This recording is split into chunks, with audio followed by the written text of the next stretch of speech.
if you got the guy that you were obsessed with, would you be happy? And most of the time, the answer is no. And that's one of the great ironies of thinking that a crush or a new relationship bears any equivalent to what happens in the future. There's a study from Northwestern a couple of years ago that shows the things that we're initially attracted to have like a 0% bearing on whether you have a happy marriage. Thanks to Sana Skin Studio for supporting the No Podcast. Sana is a skin studio that is shifting the relationship with your skin and your products through goal-driven facials, real guidance, and clean skincare. Stay tuned for our promo code so you can receive $25 off of your first facial at Sana Skin Studio. Welcome to the No Podcast with me, Nikki Spo. What's up, my friends? Welcome back to The No, where it is not about knowing everything, but about coming to know ourselves. I am your hostess, Nikki Spolstra, and I am so happy that you're here because today I am hosting a repeat offender. Just kidding. A man we know and love who has helped so many individuals as a dating coach, Marc Katz. Before we get started, here is your call to action. Make sure that you are subscribed to The No so that you never miss an update, and make sure that I get that download, which puts our important conversations in front of more people. Next, you may have heard me speak about the new exclusive online women's community that I have started called Becoming Her. So who is this community for? Becoming Her is specifically for the woman who feels like she is on the verge of becoming the very, very best version of herself, that big her energy, and would benefit from being around other badass women who are helping each other get there, whatever that looks like for each individual. We are all on this mission, and when you sit at a table with like-minded women, the conversations just hit different. That's why you need to be a part of this. It is not a magic wand solution. It's an entire collective energy shift. And I know how to help you get there because I've done it for myself, and I have helped hundreds of other women find it within themselves too. The ultimate goal is that when you think of the phrase, oh, she's her, right? That you fully, truly, wholly understand that you are her.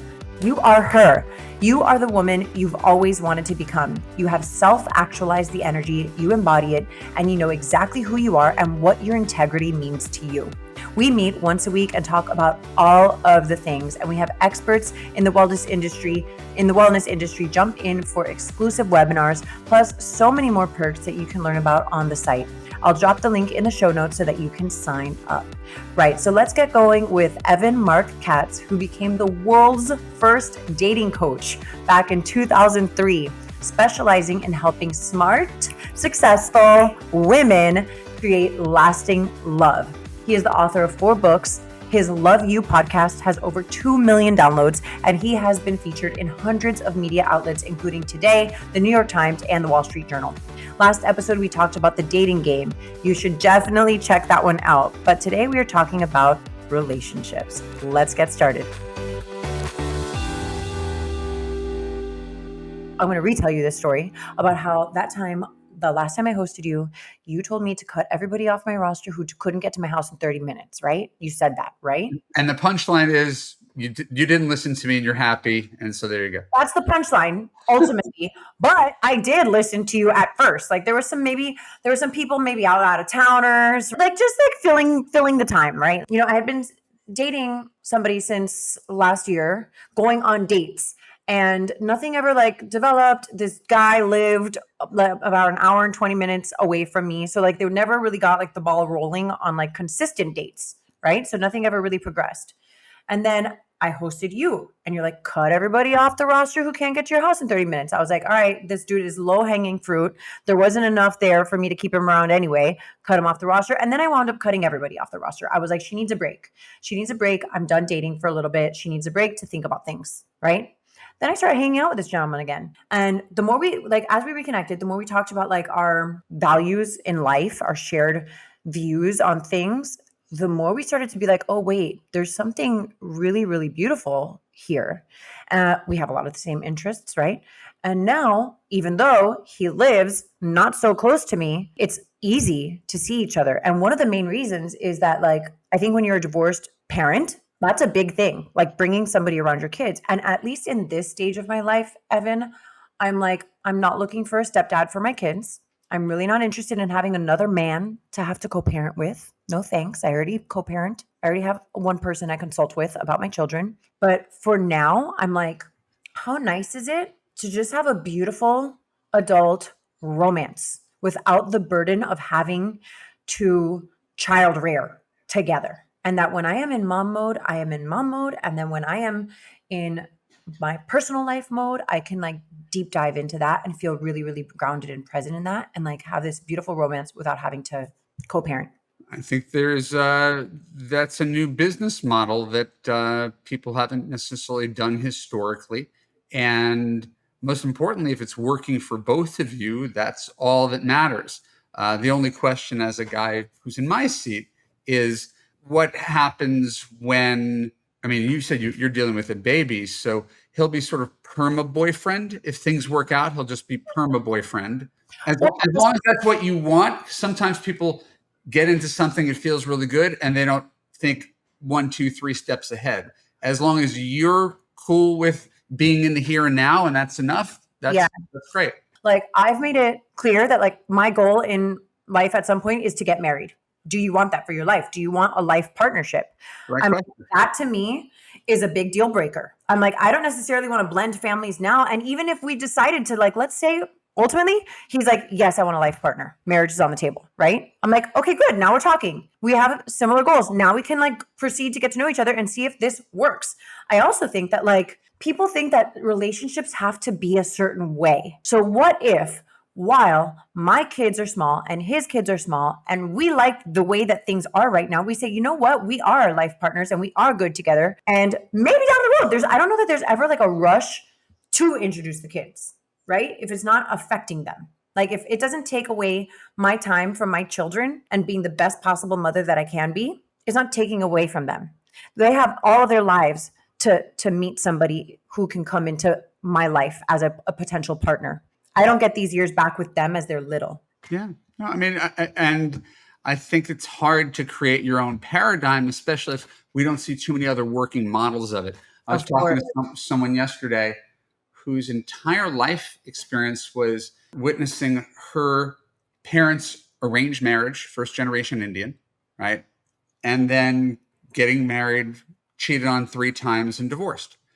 Those are her 2 pictures of marriage. So she doesn't have sort of a healthy paradigm to work off of.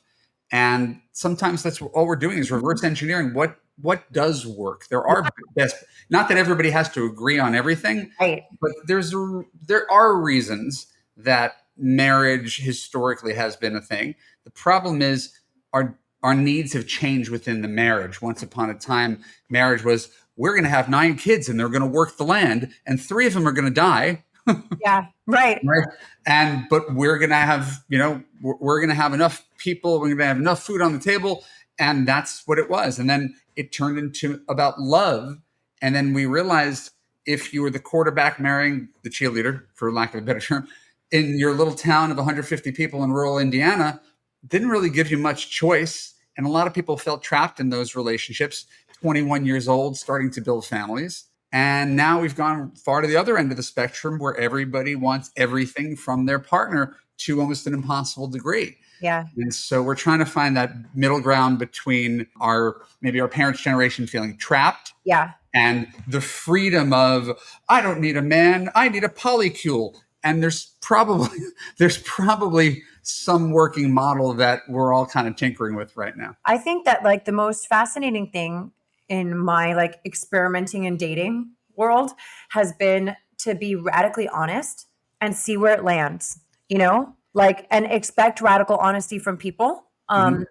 Because how are you going to know? Like, I think that a lot of us go about like misleading people. Like, oh no, I don't want to get married. I say like saying this early on so as not to scare this person away. I'm like, no. I'm going to tell you. And if it scares you away, like, good, better for me. Like, I know I have no say in this. I'd like to do some of this on the air. Yeah, this is all we're recording. Oh, we are? We're recording. I had no idea we were recording. That's how natural it is. No, yeah. I think there's always the both and there is the difference between being radically honest, which is to say dumping all your shit on someone else's plate on date 1 to try to see if they're compatible or scare them away. Right. And withholding the real truth about you, not speaking your mind, not being authentic. I think my clients as a dating coach tend to do both. And I'm always trying to nudge them back here. Yeah. Someone is, her big shame is she's been divorced 3 times. She'll tell the guy up front. If she's just completed rehab, she'll tell him up front. And that might be a little bit too soon, right? Well, I'm just being honest. No, you're actually trying to scare someone away and see if they jump the bar. Right. So I think there's sort of like a drip system. Yeah. Right. Where, I've got anxiety issues, have since college. I probably didn't put that in my dating profile. I didn't lead with it in my first date, right. But I can guarantee you before my girlfriend, who became my wife, before she became my girlfriend, within a month, she probably knew about that piece of my life. Yeah. So I think that there's timing. And I think too many people, which again is not to say that honesty is bad. Too many people come with okay, here's the list of stuff I know I'm looking for. Are we compatible? And it's like they're negotiating with stranger. And we've taken a little bit of the dance and the flirting out of it because we're so intent on not wasting time. Yeah. And I like the dance a little bit. I like the discovery a little bit. I appreciate you saying that because I think that like the dance and the discovery is a lot of the fun part of it too, right? And I don't think that I don't believe necessarily in oversharing, but like what I like about, anyway, my recent experience is like taking time to let things kind of unfold. I think that people are really eager to like label things right away and like have the answer right away. And we forget that it can be fun to just like, there's 2 things. I see myself as optimistic. I believe that there are lots of good men. So like then I wind up seeing and meeting good men, yes. Right? Because I'm like, I believe that they're there. I don't like go into life thinking every man is a piece of shit. Like I don't think that. I think good men exist. Right. And so either whether it's me attracting those men into my life or me just seeing the good men and being able to select them, I'm not sure, but I like the idea. Like how many surprises do we get as adults? Like I believe that I can be pleasantly surprised. Like it's almost like there's a quote, I forget who says it, but it's like, I believe in a paranoia in reverse. I believe people are plotting to make me happy. Like I am willing to take a risk to be pleasantly surprised, knowing because you know what, Evan, like my peace comes from within me. And so the men that I'm dating, like either they add to it, right? They're an addition to it. They don't determine it. Right. And I think a lot of people, especially women, I mean, I only know because I am a woman, right? Go into dating thinking that somebody else can like, or the relationship is going to be what makes them worthy. Or once I have this, then my life will be good. Or like once I get married, because now I'm 37 and I'm not married and I haven't had kids yet, or whatever the story is that they tell themselves, like once I get that, I'll be good. No, you got to be good. You got to be good here. Yeah, it's tricky. And I'm really sensitive to women who are in a negative place right now. Again, I appreciate your optimism. I think it's a better, and even social science has proven that optimism produces better results. But dating for most people is such a shit show. There's so much bad energy out there, both online and off. We just the very facile talk of rosters. Everybody has options. Everybody's looking for the next best thing. I don't blame anybody if I were single and in the same exact position. It's just really hard for anybody to break through, feel special, make decisions when there's constant bombardment of what other people are doing. And there's a lack of contentedness. And so we've created these systems, online dating apps being the most obvious one, where we've basically dehumanized everybody to be products. Yeah. It's a completely looks-based system that favors the good-looking, which is great for the good-looking, for the top 5-10%. Yep. And everybody else is scrambling and wondering why they get rejected, or maybe they'll get a couple of contacts and then get ghosted by text. And that's the majority of people don't have the blessing of being able to meet people in real life. And it's so hard for them to feel abundant. Totally. Do you have anything for them, for people who are seeing the world through a negative light because of their experiences, which might be different than yours, not to negate your attitude or your experiences? Sure. I have friends of all walks of life, and I am not a dating expert like you are, right? From what I've heard on my end is like, I think that everybody has a checklist, and I think it's important to like know the types of things that are important to you, right? Some like things that have to do with like values or outlook on life, or seeing where you can land on shared dreams and goals, right? but I think like the checklist is for the birds. Like I think that online dating has made us create checklists, and it is what's on paper. And real life isn't just what's on paper. It's about how people make you feel and about like the life goals that you can build with each other. Like, so how, to your point, it's like we're being reduced to these checklists and a photograph.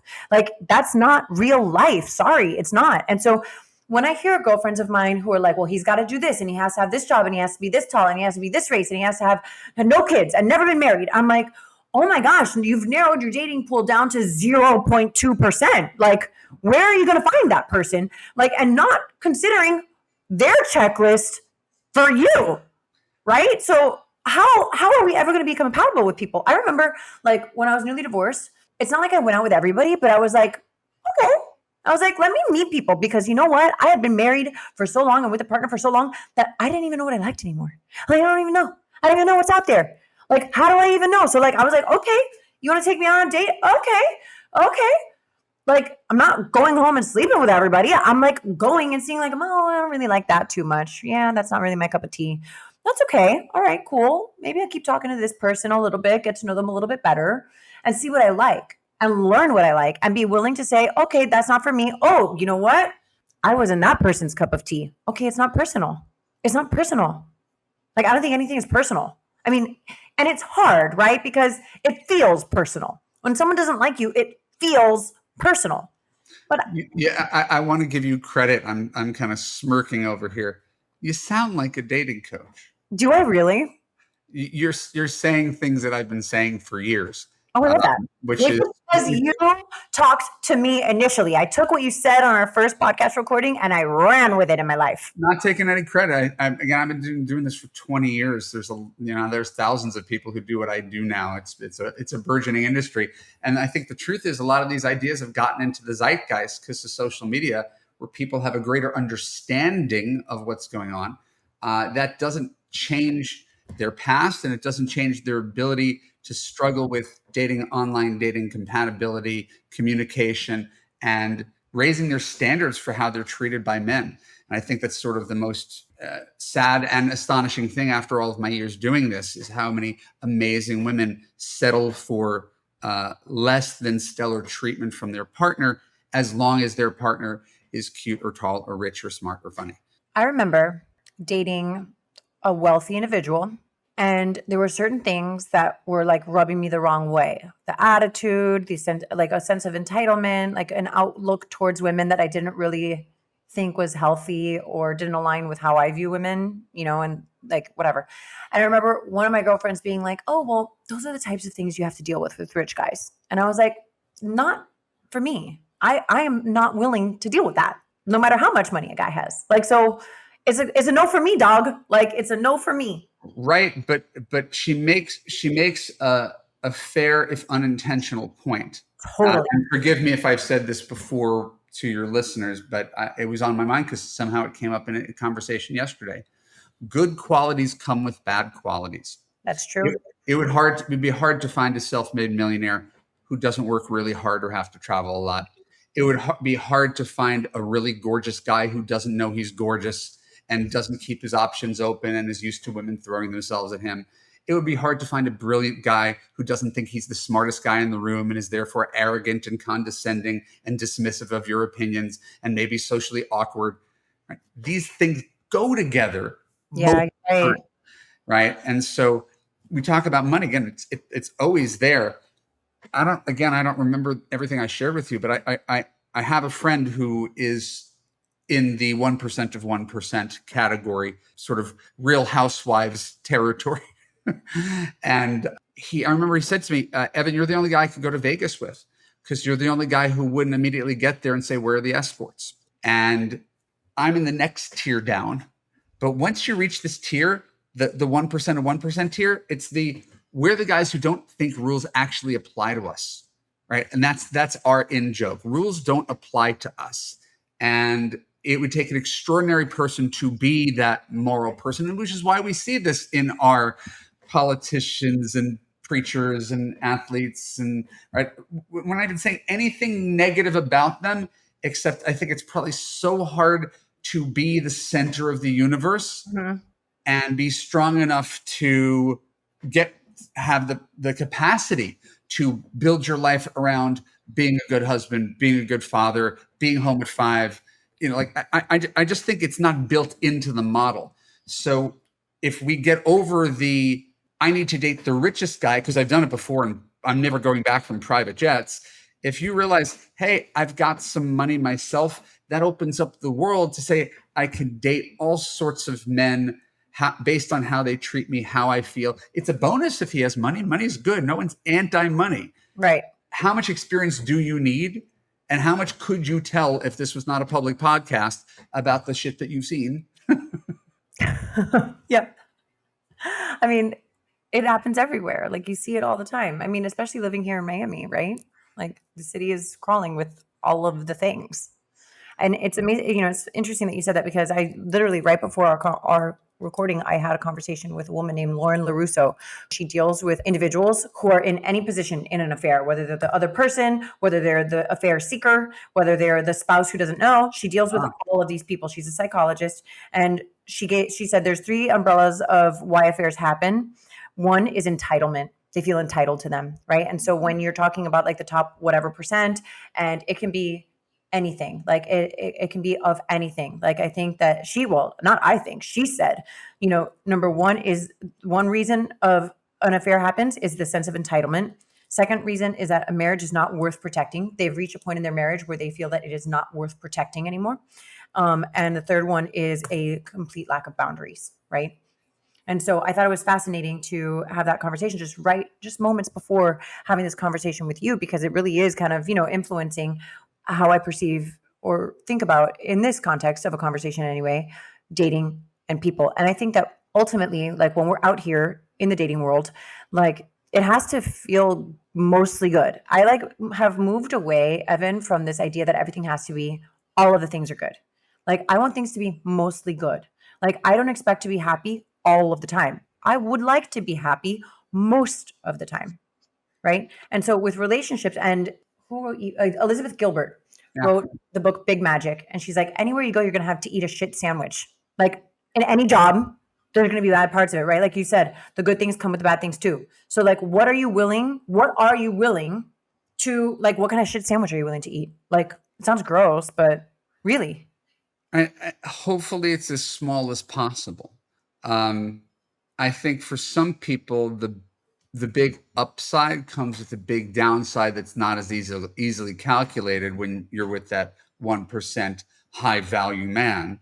A lot of people don't think of the downside. They just think of the upside. Yeah. And the downside comes when they realize their life is really, really lonely, right? Because he's busy, he is traveling, he has a thing with his secretary, he doesn't want to listen to what's going on of your day. He's critical of you. What are you doing with your time? What are you doing with my money? I'm making shit up because I've never lived this, but I can only imagine people are not calculating that when they're just seeing the life. And courtship, the dating part, is just about showcasing that part of the life.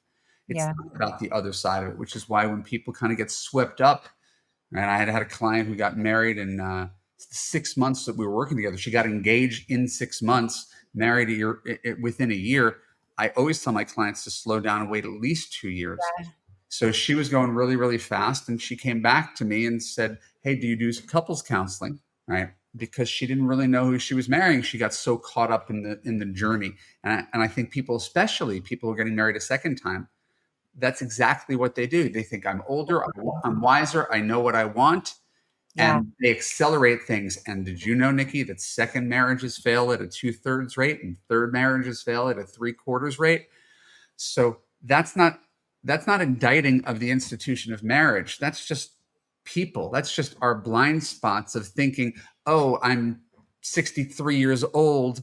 I don't have as much time left. I got to lock this in. Well, you might lock it in with a total stranger. My mom did that after my dad died. My mom locked it in with a guy she was dating for 8 months and discovered afterwards he had no money whatsoever. None. That was a 2-year marriage, right? Where she was the nurse with the purse. She didn't anticipate that.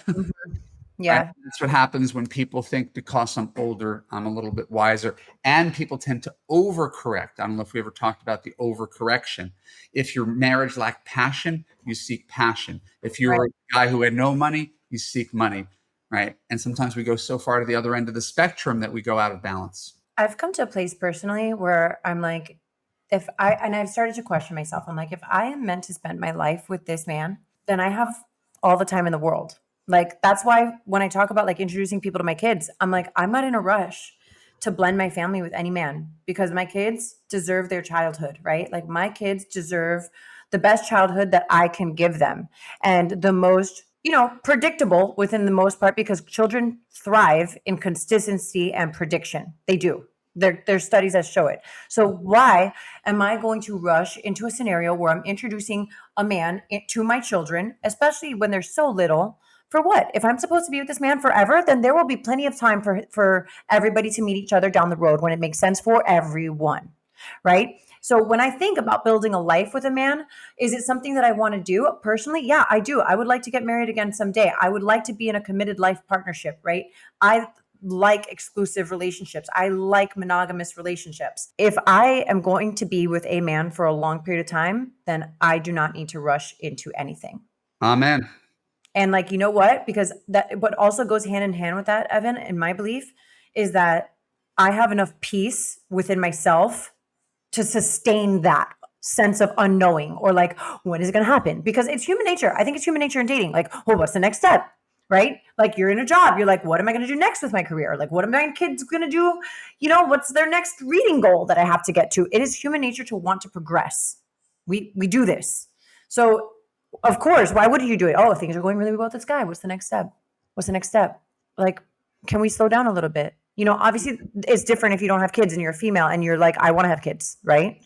Or you're a dad and you want to have kids before being a certain age or whatever, like having children and building families. I'm talking about like, I have a family. I got plenty of kids, so in my mind, my situation is different. On that note, like the uncertainty in relationships, right? Because I'm here talking about like, okay, I don't have to like lock things in with one person right now. You're telling your clients, slow down, just take it easy. Like, how do you deal with the uncertainty in relationships? And how much of that is like dealing with what you can't predict, or like being wishy-washy in the relationship itself? What do you think about that? Yeah, no, that's a lot. And it's difficult. I have a few sayings in my Love You course, and one of them is that no man is real until he's your boyfriend. He's just hope, fantasy, projection, and potential. Oh, say it again. No man is real until he's your boyfriend. He's just hope, fantasy, projection, and potential. All these things you're putting onto him that he could be, but he's not yet. So we don't get too excited about a cute profile, some flirty texts, a good date, an amazing kiss. We want to see how he acts after the date. How does he follow up? Is this thing escalating towards a relationship? Is he claiming you, or does he want to claim you as his girlfriend sometime in the first 4 to 6 weeks? That's sort of a normal escalation? Not that there aren't exceptions to the rule, but that's what we want to see. To get excited about a guy who texts you once a week and then, sleeps with you and then calls you 2 weeks later, and you do that for like months, that guy is not worth anybody's energy. But a lot of people find themselves in that position because they're hoping that turns into something. It's all wishful thinking. So on one hand, no man is real until he's your boyfriend. And then the other hand, to your point, was you don't try to read the last page of the book before you read the book. And that's what most people do. They sort of project towards the future. They get excited. Dating's a grind. So they find someone they like. They block everybody out. And they're immediately thinking of, are we compatible? Are we going to get married? What are we going to name the kids? Where are we going to live? How are we going to divide the finances? Right? And this is in their head or in reality in the first few weeks of dating. And the truth is that book hasn't been written yet. You don't know if you're going to like him in the future. He doesn't know if he's going to like you in the future. There's a lot of story to be written together. So while there's the temptation to try to get ahead of the story, it's literally impossible because no one knows what's going to happen. There's no way you would have convinced me the night that I met my wife that she was the one I was going to spend my life with. That's wild. Right. And I just did a podcast yesterday with someone who has very opposite views from me. and you don't want to argue with someone on their podcast. It's their show. And sometimes it's good to do that. Sometimes it's good to offer. I try to be. I have some of that male thing, which can get kind of combative, and I don't want to be that way on people's podcasts. Your show, you can believe what you want, but have you considered this? So her belief was, if a guy doesn't know that he wants to marry you in 6 months, he's not your guy. Right? If he doesn't know, he's not your guy. And I said, you're basically proving that I don't exist. Because I didn't know. I'll tell you what, like this person I met last year, my initial thing was like, maybe not. I was like, I got set up on this date and I was like, no. Sure. And where'd the no come from? Like, I was like, awkward, dork. I'm like, like, maybe you don't have I don't know, maybe we don't have things in common. But like, we kept talking, got to know each other. Turns out we have a lot in common. We like a lot of the same things, whatever. Like, have a lot of similar shared values, things that we like to do together, have fun. We wound up having fun. We discovered that we have fun together and we make each other laugh. Like, so there's some core things that I think bring joy to my life, that add value to my life, right? Mm-hmm. But I wasn't expecting that. And so like over time it developed, and it wasn't until like 9 months later that I was like, that we were like, maybe we should take each other a little bit more seriously. Like maybe. And like, that's 9 months from the point that I met this person. And then like 4 months later, you're like, I don't know that. I mean, I think he's a great person. I'm like, do I know he's the one? I don't know that yet. Yeah. But I'm willing to be like, this feels really good. All right, guys, let's take a quick break so I can thank our sponsor, Sana Skin Studio, with their OG location in Wynwood and their additional locations in Fort Lauderdale and Coconut Grove. Okay, so the best way I can describe Sana is that it feels like coming home. Unlike traditional facials, Sana's facials are rooted in education, and I love this so much. Every experience I have had at Sana has been a chance for me to learn more about my skin and its needs. I love that the facials are effective while also being accessible enough to be a monthly ritual rather than a yearly splurge. This is why the Sana membership is so great. I'm honored to be able to provide our audience with a promo code. Use the code THENOGLOW for $25 off of your first facial when booking at sanaskinstudio.com, and additional incentives if you book a membership. I have absolutely loved my skin healing journey with Sana Skin Studio. Well, I think it's a big part of life in general is being present and keeping an eye on the future. So I always do this little Post-it note, and I talk with clients on the phone. I say, hey, this is where you're going. This is the life that you told me that you want to have. And most people are starting here. They're either stuck, right? Haven't dated for years. They're spinning, dating online, same guy in a different body. Or they get into a relationship and they think they're going to this destination, which is a feeling, safe, heard, and understood. They think they're going here, and they go way, way, way off course with the wrong guy. Wow. And so my job is to keep them directed towards their goal. And people often lose sight of their goal when they get caught up in a guy, right? They think they're getting on the bus to Chicago, but they're actually going to Boston. Because he told her week 2, I don't think I ever want to be married again. And she kind of found a way to twist that and sweep it under the rug. And 2 years in, when she's thinking, okay, where's this going? He's like, told you it's not going in. This is what I want. What we have now, this is what I want. And she ignored that, got on the wrong bus 2 years ago, could have avoided a lot of problems. That doesn't negate the value she got out of the relationship, but it absolutely means she put herself in a position of heartbreak just by not being a little bit more conscious, future thinking, without future pacing. Oh my God, he's my soulmate. I have to figure this out today. I'm writing this down. Future thinking, or maybe future like obsessing, right? Versus future pacing. I think the idea is that simultaneously, if we're both and thinkers, we want to have an eye towards the future to make sure we're headed in the same direction and enjoy the present. I got another client right now. He's in a great relationship. There's no real problems, but they're in their 60s and they're both really psychoanalyzing the relationship. Like he's got me and she's got a therapist, and they show each other their people's content and they do relationship quizzes, and they're really taking this so seriously. that I think they're almost sucking the fun out of the relationship after 4 months because they're so afraid of making a mistake. So I like your fun-based approach, right? I don't want to take the wind out of your sails at all. The same time you're having the time of your life, look, we have something in common. We have fun together. That's great.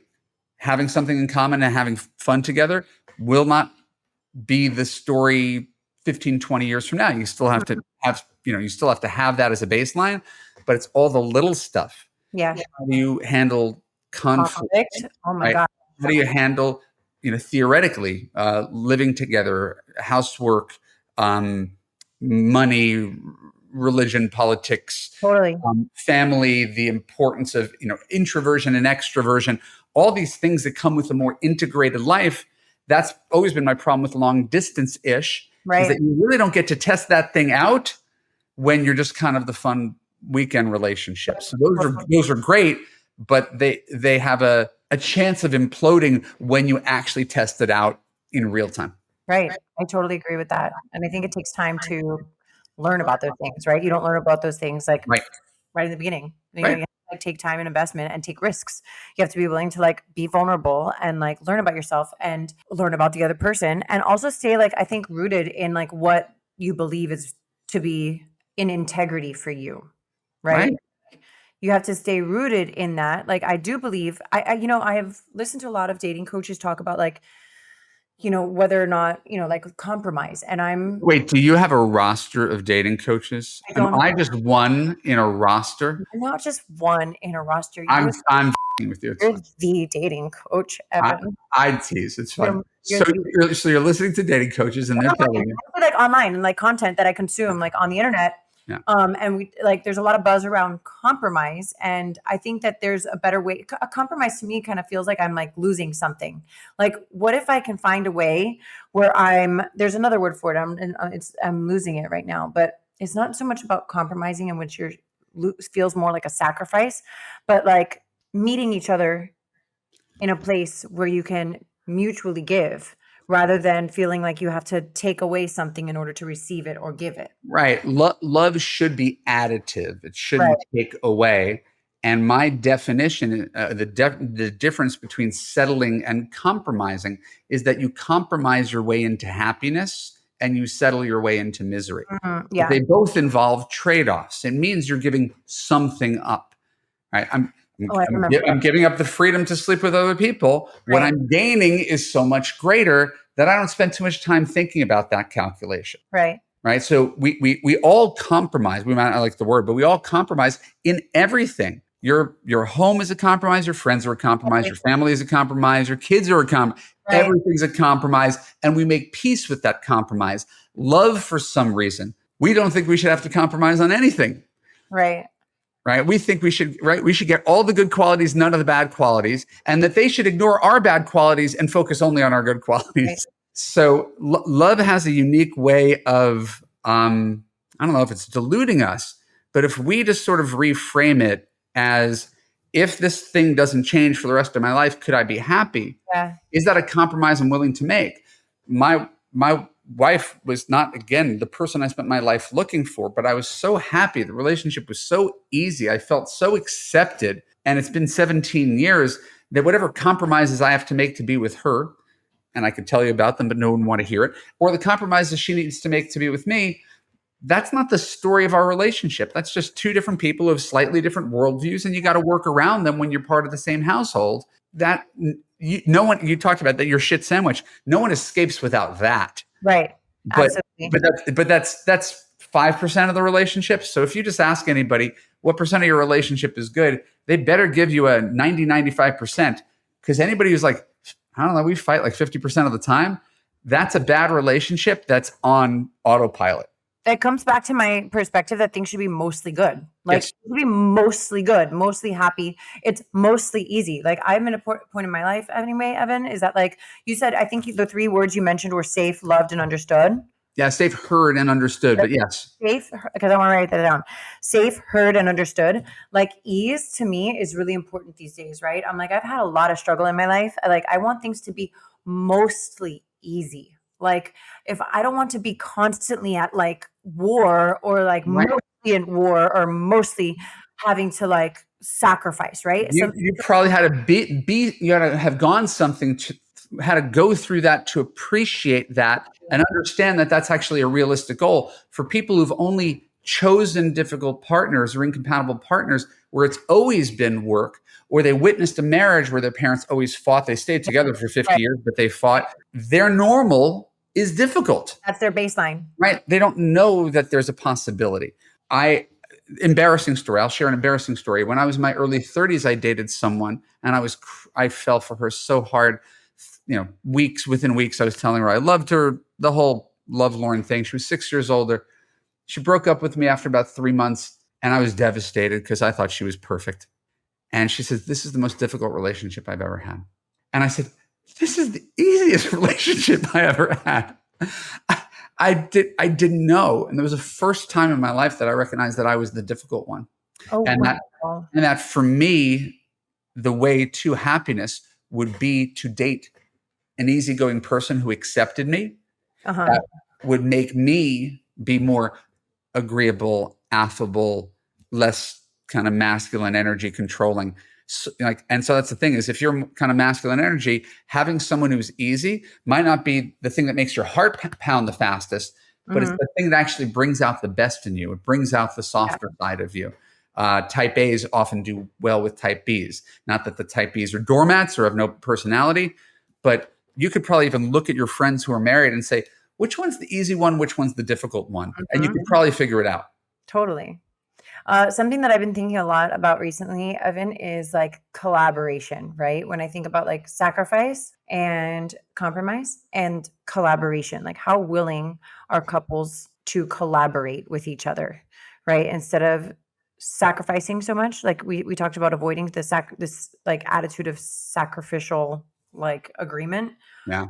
Can we collaborate with each other? Can we co-create a scenario that feels good for everybody involved? That requires a tremendous amount of self-awareness. I say self-awareness, security, communication skills, and a willingness. Again, it's not to sacrifice. It's to really meet your partner where you're at, because there's always going to be an issue in your relationship where one person feels stronger than the other. Now, if that one person wins every argument because they feel strongly about everything, now that the other person gets steamrolled and doesn't have their needs met. But I'll think of my relationship just because it's a microcosm of all relationships. My wife and I are both extroverts. So she'll go on our little family calendar and she'll book us for like Thursday and Friday and Saturday and Sunday and stuff like that. And I love people. I love to go out, but that's a lot, especially when she didn't even run those plans by me. Hey, here's what we're doing. Here's the people we're seeing. Here's the kid's birthday party. So I looked at this calendar and I was like, I don't want to do all this.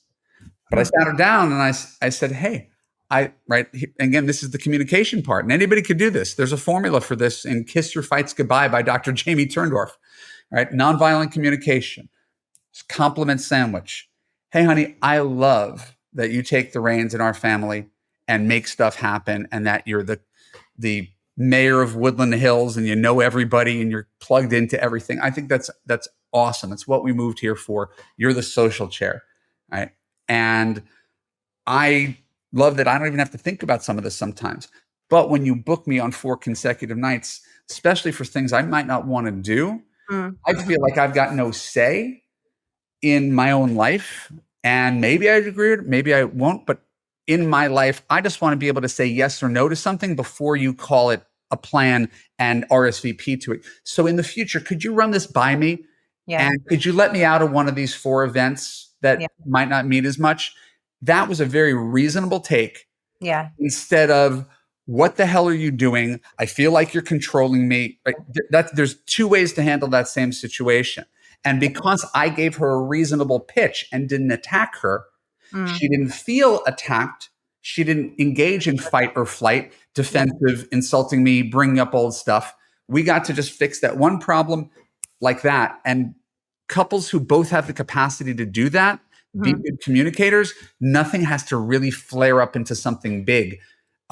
Which again, doesn't mean my wife and I are special, but we definitely have perfected the art of disagreements ending within 5 minutes rather than slamming doors, silent treatments, makeup sex, guessing games, resentment. We clean our stuff up pretty quickly because we can both communicate like that. Oh my gosh, I just got like, ugh, I got the ick from you even just saying that.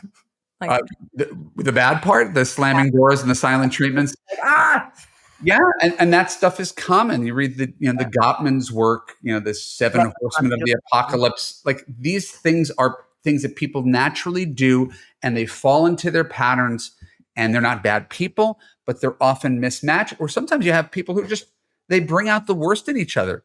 I could talk about what a great communicator I am with my wife because of our dynamic, but put me with someone else and we're going at it, and I'm just as bad as any bad TV movie you've seen. Yeah, right. So I feel like that's where compatibility really comes in. It's not we both like kayaking. Yeah. It's we can handle this, and you don't know what this is until you're deeper in the trenches of the relationship, because the first part is the honeymoon. It should be enjoyed as a honeymoon, but it's still the preview. It's not the full movie. It's not the next 30, 40 years.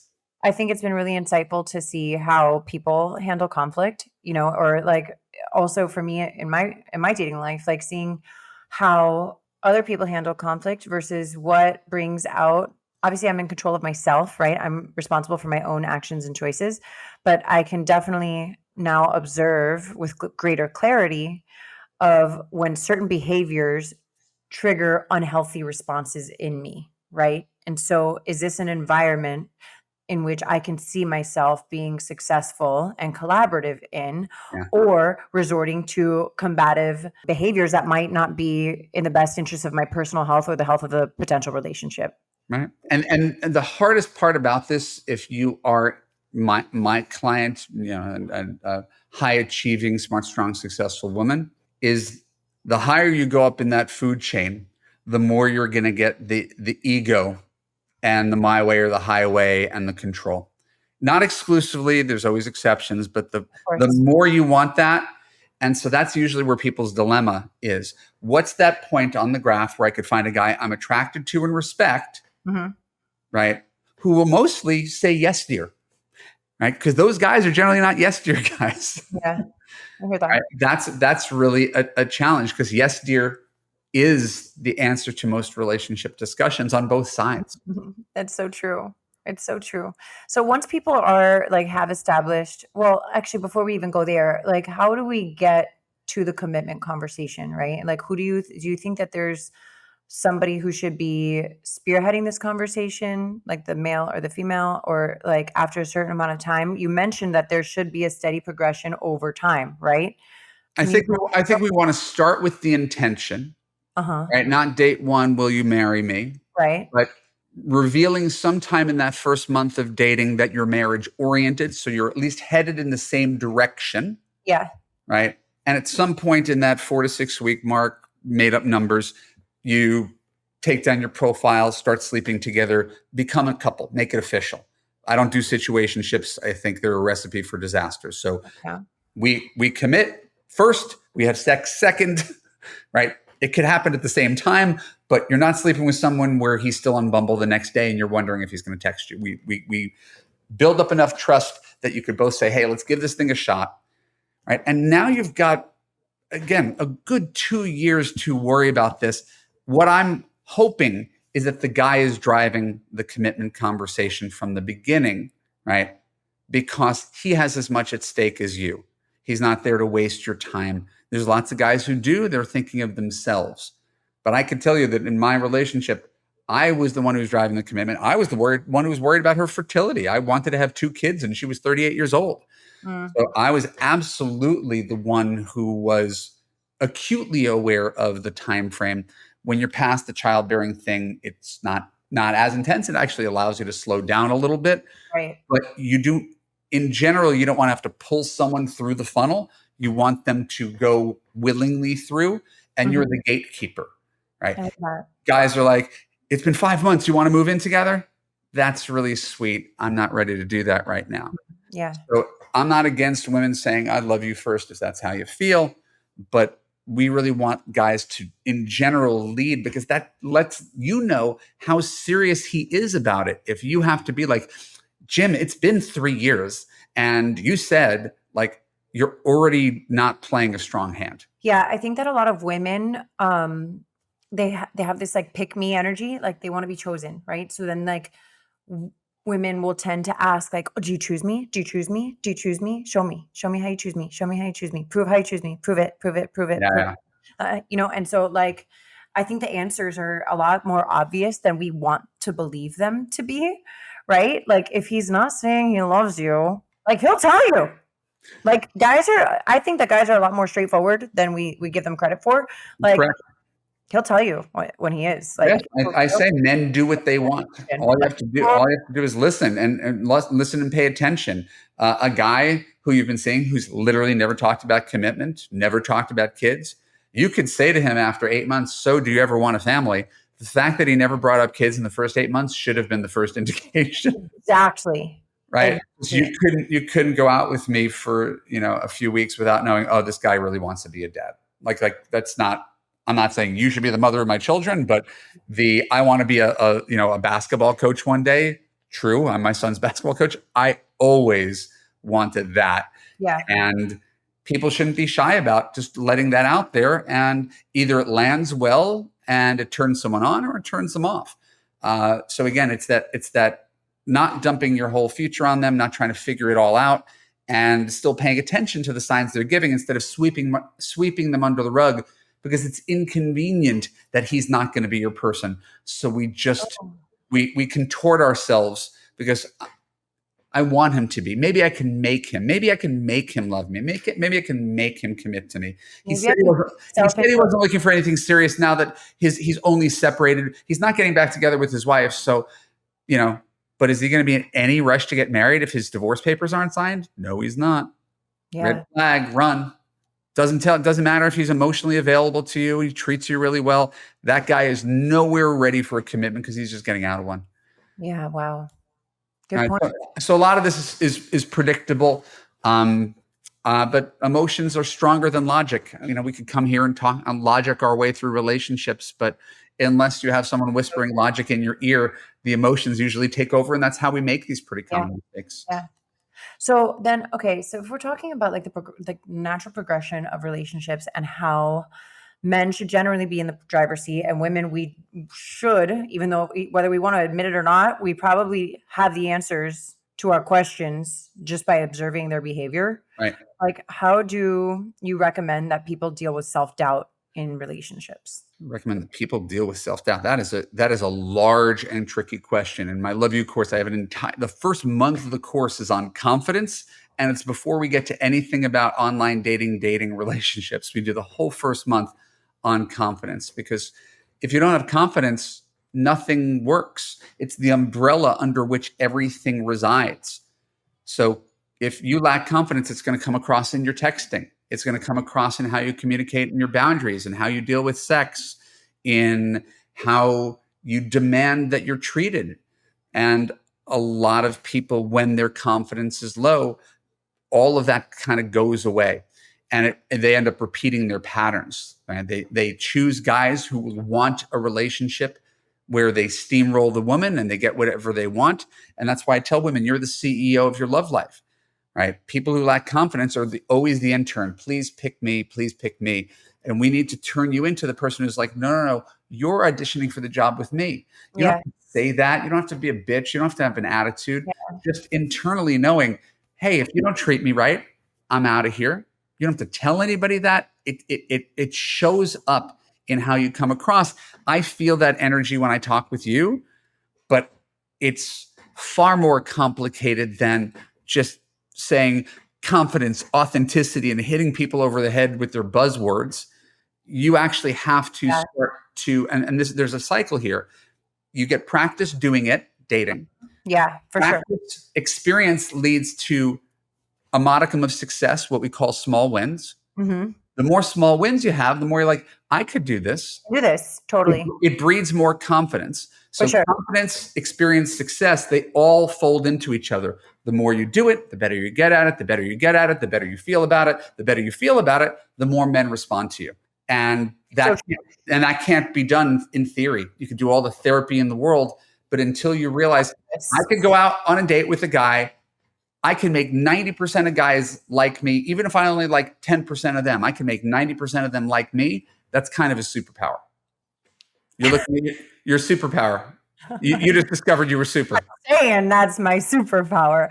I will say though that like I've had to get comfortable being like I'm willing to walk away from this. Right? Like there was a guy who I discovered was kind of like hooking up with his ex, not in the so distant past.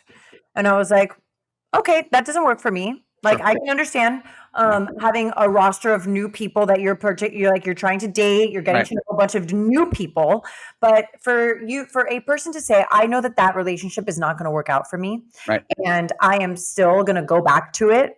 Mm-hmm. To me, that shows a lack of integrity and self-respect for a man. I understand that hooking up and sex is sex, and people get it where they can. To me, sex is everywhere. I'm not saying to me sex is everywhere, but like in general, sex is everywhere. Anybody can have sex with anybody. It's actually not that hard to come by, right? So if you are for some people, but yes. But like love is harder to come by than sex. Indeed. Fair enough. Fair. Like transition the statement into love is harder to come by. Real connection is harder to come by than sex is, than physical experimentation and experiences, whatever. So I remember thinking to myself, okay, this guy says he doesn't like this woman. They don't have anything in common anymore. They don't like each other. He doesn't like her values, her core values, and he's still willing to go and hook up with her. To me, that's a man that's out of integrity, right? Out of his own integrity, right? He's going back to that. And I'm here to say, you know what? That doesn't suit me very well. Right. Like I'm here for you dating a roster, getting to know people, because guess what? I'm getting to know people too. But to go back to something that you know and have admitted is not good for you, you got to sort that out, because I don't want any part of that mess. Right. And being able to, you know what? I'm willing to walk away from that. Or conversely, in another position where I'm like, okay, that guy's temper is way too much for me to take on. I'm not willing to take that on. I don't care his social standing. I don't care. I'm willing to walk away from that. Right. And I think a lot of the times women, we get so obsessed with being chosen, whether we even like the guy or not. It's like, do I even like you? Do I even like you? Like, yes. Why am I so concerned about like you picking me when I don't even like you? That happens a lot. If you got the guy that you were obsessed with, would you be happy? And most of the time, the answer is no. If it actually worked and you had to live with this guy for the rest of your life, you'd be miserable, right? And that's one of the great ironies of thinking that a crush or a new relationship bears any equivalent to what happens in the future. There's a study from Northwestern a couple of years ago that shows the things that we're initially attracted to have like a 0% bearing on whether you have a happy marriage. Wow. Right. Which again, does not negate how relationships get started. It's that a fully functional adult marriage bears no resemblance to that early phase courtship where you're telling each other stories and you're sending sweet texts and you're making love every chance you have. And like, there's no comparison. You've been married before. I've been married for 17 years. My wife and I, people used to stop us on the street, be like, you guys are such a great couple. We're the same people. People don't stop us on the street anymore. Yeah, that's funny. So then in your professional experience, what would you say are some of the pillars that do make a marriage successful or make relationships last? Well, it's the hard part is that they're not sexy, and B, no one in the history of mankind has gone online looking for them. So if we try to reverse engineer happy marriages, and there's lots of ways to do it, and we could talk about studies, even studies done, like University of Virginia family studies, having a good sex life is important to a marriage. That's a real thing. But helping out with housework and childbearing, being sensitive to each other's emotional cues, not seeking novelty, not always looking for the next best thing, being not a lack of anxiety, basically having a baseline of confidence, because if one or both people is insecure, that tends to unravel things and cause conflict. Being with a giver rather than a taker. Two people, you said it earlier, where two people are just willing to, no one's keeping score, but you're both winning because you're both giving. Yeah. No one's ever gone on Bumble and looked for those qualities. You can't. Yeah. You can't figure it out really on a first date. You have some sort of proxy, but everybody knows a date is a performance. And every guy who's worth his salt has had enough of those performances to know, you look cute, you pick up the check, you walk it. Like everybody knows the game. So a lot of guys have gotten really good at playing the game, and it doesn't mean they're good guys. It means they're good at the audition phase. Ooh. Right. And we conflate the two. A man's ability to dazzle you on a date says nothing about his ability to be a good husband. Zero. But we think it does. And that's just a guy who's well practiced. I went on 300 dates before I got married. It's how I became a dating coach. I only got good at dating because I had 300 women tell me all the things I did wrong. Wow. You got to get a lot of bad feedback to get better at something. And most people are not gluttons for punishment like that. So you'll find a lot of decent guys indeed aren't really good at dating. Well, Evan, I feel like we've covered so much today. I love every chance that I get to speak with you. I hope that we can have like a part 2 to this, because I feel like we're not finished. We need more. I absolutely felt that. But the last time and about this time, I have like notes, things that I wanted to talk to you about. I'll contact you offline. We'll talk about next steps, because I do have some ideas. I do have questions for you. In the meantime, just want to remind your listeners that there's a gift. If you go to evanmarckatz.com/Nikki, Nikki, we're giving you a gift of the 7 massive mistakes you're making in dating. And if you find these conversations compelling and you want to find me, go to evanmarckatz.com/now. And you can book an appointment. We could talk about what's going on in your love life and how we could fix it. I'm very, very grateful that you had me back on your show. I'm looking forward to coming back again. Can't wait to have you back. You're the best. This podcast was brought to you by Sana Skin Studio. Be sure to use my code, TheNoGlow, for $25 off of your first facial at Sana when booking via sanaskinstudio.com. More than a skin studio, Sana is a movement towards healthier skin and self-love. Thank you so much for listening to The Know. If you loved this episode, go ahead and share it with a friend. Words are so powerful, and someone may need to hear what we covered today. And if you really loved this episode, please take a moment to rate the show and leave a review. Your comments are so important and valued, and they give other listeners insight on what to expect on The Know. You can connect with me personally via Instagram at Nikki Sap Spo and The Know with Nikki Spo. My hope for you today is that you are fearless in looking inward so that you can be your highest, most authentic self and go after the life of your dreams.